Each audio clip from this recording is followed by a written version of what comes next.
Na área de probas diagnósticas tamén podemos ver que se incrementou moito a actividade. Fixéronse 3.725.112 probas, cun incremento de 102.434 pacientes que se beneficiaron, o que supón un 2,8%.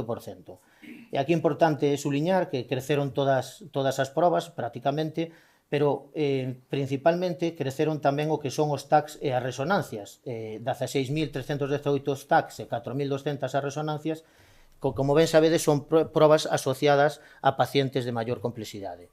O tempo medio de espera para un total de 123.000 pacientes que había no rexistro, 947 que había no rexistro a peche do 31 de decembro, é de 97,8 días, o que supón un empeoramento de 10,5 días, pero tamén, como se dixo hasta agora, e aquí impacta moito máis nas probas, a folga contra o Estatuto Marco do Ministerio. O impacto nos tempos de espera ven dado só pola actividade suspendida coas folgas, senón é que, ademais, cando hai unha folga convocada, a programación é máis baixa.